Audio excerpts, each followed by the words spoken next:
I used to make fun of that naval medical system. I don't make fun of it no more, I'll tell you that. Now, it wasn't perfect vision. I lost 92% of my retina was damaged pretty badly, so I lost 92% of my vision. But 8% vision, when you came from 0% vision, 8% is like 1,000,000% vision. So I'm feeling good. I didn't know what else to do. I went back to work. I reported to my unit. They said, "What the heck are you doing here, Gunny?" I said, "Reporting for duty," because I couldn't conceive any other life other than getting back out of that tank. And they said, "Well, didn't we give you convalescent leave?" I said, "Yeah, I'm waiting until I feel better to take that stuff. I'm going to go to work now." But they didn't know what to do with me, because I'm going to be more of a hazard. You put a rifle in my hands, I'm going to be more of a hazard to my own guys than I would ever be the enemy. So they didn't know what to do with me. So they put me to work in a place called the S3 shop. It's where they do paperwork. And I got to tell you, by this point in my Marine Corps career, I was proudly ignorant of Marine Corps paperwork. I didn't know anything about it, didn't want to know anything about it. Now here I was, functionally blind, in a place where they did paperwork. It was a job that I didn't know what they did, and even if I did, I wasn't physically capable of doing it. Not a real recipe for self-esteem. But I was healthy as a horse from the neck down. So I started PT, and I started getting in shape, getting back into shape, getting out of that hospital mode, running on stuff, and I'm still hanging on to this fantasy of getting my old life back. So we have this battalion run. I'm all set for it. I'm picturing myself, the old Gunny. I'll be out on the side. I'm calling cadence, calling it, leading the battalion. I show up there, and the battalion executive officer says, "Gunny, we need you to run in the back and pick up the run drops." And I said, "Oh, man, that was a gut punch." But I'm not a whiner. I think you got that about me. I said, "Aye, sir," and I went to the back. But I thought, what, don't they think I can keep up? I had my feelings hurt. But, I did my job as I was supposed to back there. Now, I don't know. Maybe they assigned me to do it because maybe I was just good at it.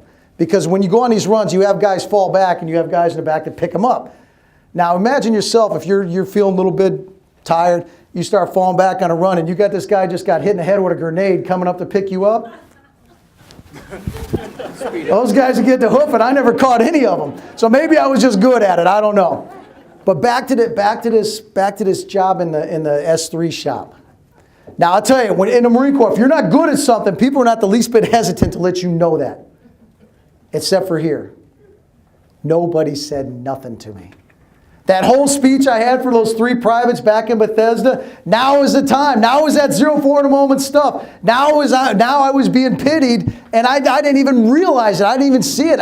Now my team was there for me, and I was taking myself right off of that team. All those things I'd believed in, that Semper Fi, I'd spent my whole career teaching other guys, believe in Semper Fi, the 0-4 moment stuff. And here I was at a 0-4 moment, not believing in those things. I was being tested, and I was failing that test. And I'm not real proud to admit that, but I think it's important for the story. Now, I've always been people blessed. I've always been people blessed. And luckily, at the times I've fallen short, I've always been surrounded by people who are much smarter than me. And in this case, it was my wife.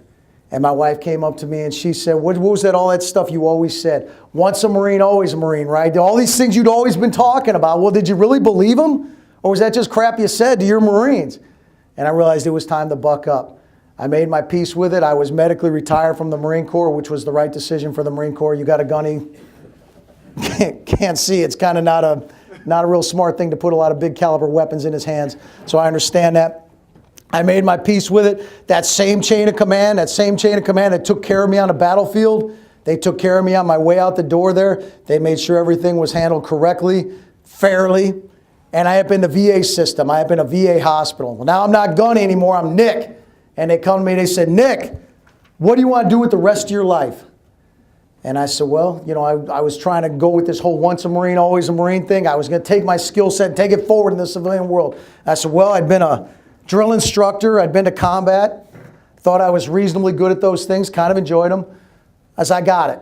I'll be a high school teacher. I figured the same thing. I'll just get them a few years earlier. They said, great, Nick, what's your degree in? I said, I got nothing. PhD, plain high school diploma.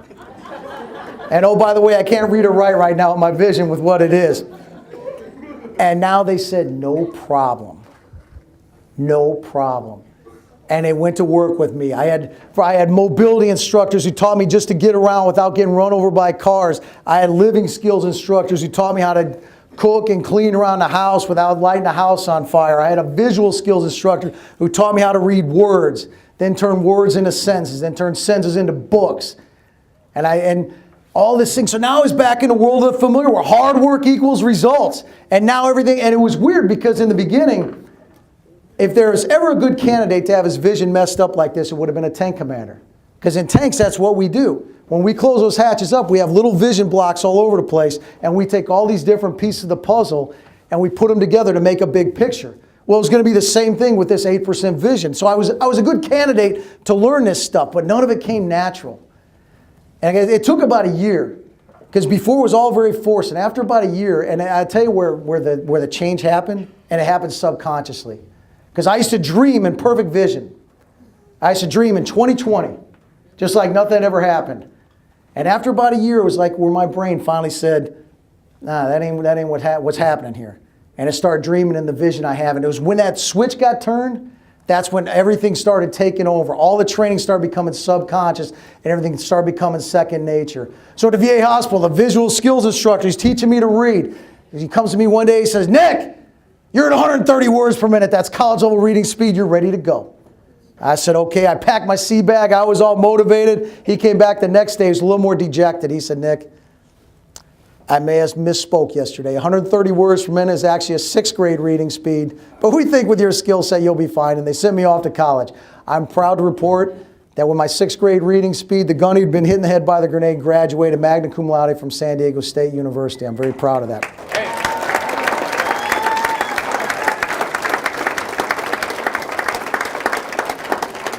And I don't say it to boast. I don't say it to boast. I say it to say thank you. To say thank you to all those people who helped me get there. Because I darn sure didn't get there by myself. It was all those people who got me that far. So I'm going to close with one last thing. I'm going to say if you walk away from this speech with nothing else, know those 0-400 moments, they're going to come at all kinds of times in your life. They're going to come when you least expect them. And when that 0-400 moment comes, it's that same skill set that made you the person you are. That same character that made you who you are.